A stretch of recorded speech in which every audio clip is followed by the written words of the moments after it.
Welcome kayo guys dito sa ating Fabrication TV. Ayan guys, don't forget to share, like, and subscribe guys. Ngayon magkakabit tayo ng door. Kakabit natin yung ating pintuan guys. Pagkatapos kasama na yung ating doorknob. Ayan guys, kakabit natin. Maglalagay muna tayo ng bisagra, pipisto natin yung ating pintuan. Pagkatapos i-screw na natin guys. Ayan, i-screw natin yan. Ayan guys. Ayan. Tapos natin ay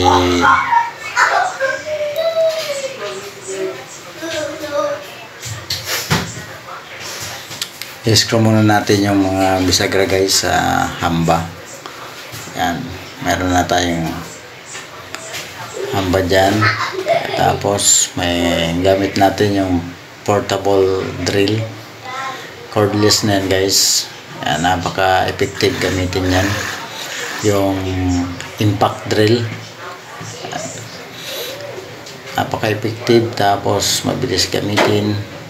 Wala nang hassle na padiin-diin pa kasi impact drill siya. Ayan guys, ayan, kakabit na natin yung mga bisagra sa ating hamba. Ayan,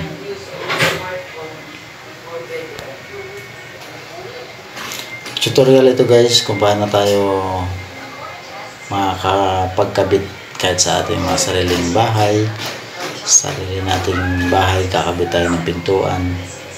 Yan, tuturo ko sa inyo kung paano tayo makapagkakabit ng pinto at ng doorknob, kung ano ang sukat para dun sa ating mga nagtatanong. Yan.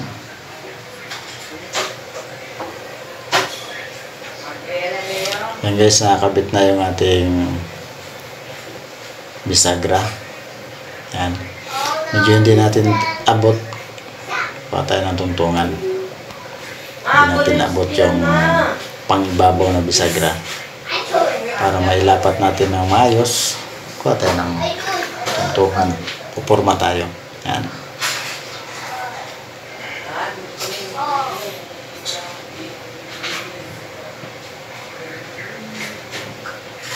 Yan yung step by step sa pagkakabit ng pintuan guys, mga kapabrication. Yan yung natural na pagkakabit lang ng pintuan. Okay, nakikabit na natin. Ayan, ilalapat na natin yung pinto. Pagkatapos liliaut na natin yung para sa doorknob guys. Alam nyo ba guys kung ang standard natin sa doorknob galing flooring? Alam nyo ba kung ilan? Para dun sa mga nagtatanong, ilan ba yung standard natin sa pintuan natin, yung height ng ating doorknob, kung ilan? Tuturo ko sa inyo guys kung ilan yung ating standard. American standard tayo, no? Ang standard natin sa pintuan ay 1 meter. Sukat kayo galing sa ilalim ng pinto hanggang sa 1 meter. Doon yung gitna ng ating doorknob. Tasan muna tayo ng lapis para swabing-swabe yung ating guhit. Yan. Galing sa ilalim ng ating pinto, sukat kayo ng 1 meter. Ayan guys. Tapos eskwalahan nyo yan. Eskwala sa harap. Ayan. Sa tagiliran. Pagkatapos sa harap, eskwalahan din. Kabilaan, eskwalahan. 1 meter ang height nyan guys, galing sa ilalim ng pinto. Ayan. Pagkatapos susukatan natin galing sa gilid hanggang doon sa yung pinakagitna guys, 6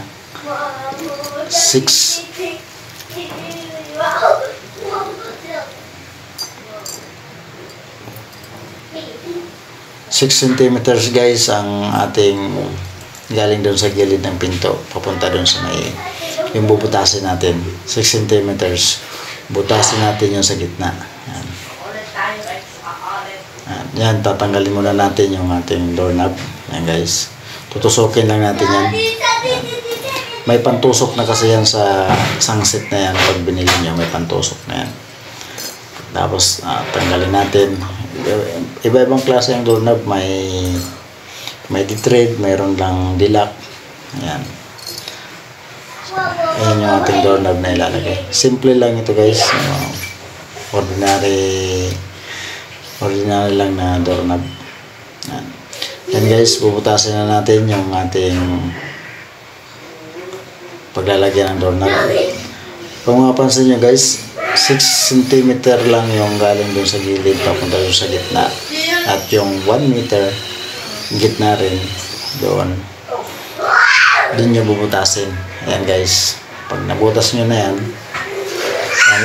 huwag nyo itatagos kagad guys. Kailangan kabilaan ang pagbutas nyan para hindi masiklat yung kabila. Pag tumagos na, hindi siya masisiklat, hindi madadamage yung ating pinto, lalo na yung pinto natin ay pinch na, hindi madadamage yan. Kailangan kabilaan ang pagbutas. Ayan guys, pagka finishing ka, alam mo na yan paano didiskartihan na hindi mabubutas yung o hindi masisiklat yung kabila. Pag butas mo dito sa kabilang pisngi, kailangan pag bumaw na yon ng mga kalahati, doon naman sa kabila. Yan, babalik rin mo sa kabila para pagka yan ay nagsalubong na, yan, tanggal na yung butas. Tawag yan ay holso, mga ka-fabrication. Yan, holso. Gamit natin lagi guys yung ating cordless na barina, impact drill, katapos yung cordless na router. Yan yung mga gamitin natin sa mga finishing tools. Yan. Napaka easy gamitin yan kasi wala nang mga cord na pang-abala. Kaya medyo may kamahalan. Yan, nabutas na natin guys yung ating lagayan ng doorknob. Yan. Bubutasin na naman natin yung sa tagiliran. Yan. Para dun sa may yung naglalak na. Yan. Yan, bubutasin natin yan dyan guys. Yan. Okay, yan. Ano lang butas. Medyo maliin. Tandahan na maliin. Ayun na, tumagos na. Yan guys. Tumagos na. Yan. Yan. Pansin nyo guys, butas na. Kabilaan. So ilalagyan na natin yung pinaka-panlock. Yan, yung tawag yan. Yan yung sasabit doon sa pag nilalak natin. Yan, lalagyan natin. Yan ay guguhitan natin syempre bago natin ukaan. Guguhit yan. Yan.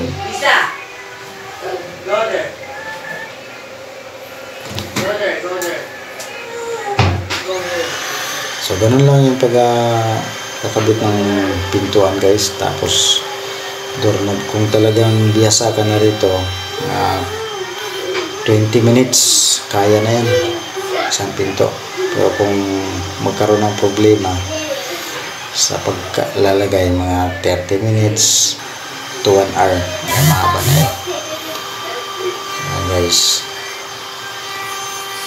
Ayan.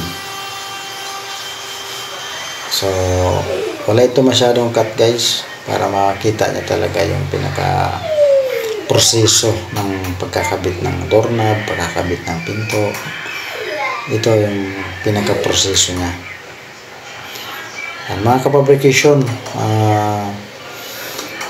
huwag kalimutang mag-like at share nito.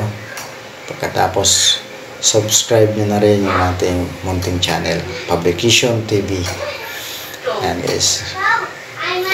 Yung gustong magpapa-shoutout, mag-comment lang dito, mag-like at mag-subscribe na rin para ma-shoutout namin kayo. Shoutout talaga doon sa mga co-worker namin sa DCMB, DCMBI. Shoutout sa inyong lahat. Huwag kalimutang mag-share at like nito guys. Sama-sama tayo dito. Ayan guys, lalagay na natin yung ating doorknob. Ayan. Okay. Tapos ilalak na natin yan. Yan, yung tinanggal natin kanina, titrade natin yan. Isang set naman yan pagka binili nyo, lahat yan kompleto na. Huwag lang kayo malilito sa pagkakalas tapos pagbabalik, pagkakabit. Tama. Impactor naman yung ating gamit ngayon. Mas maliit doon sa ating mga pambutas na barina. Yan guys. Yan.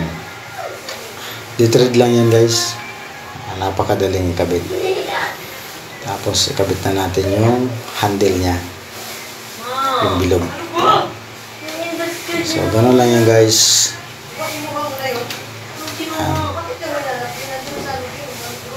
Ayan. So okay na guys. Huwag kayong mahihiyang mag-comment at mag-like, mag-subscribe na rin kayo sa Fabrication TV. Ayan. Bye bye guys.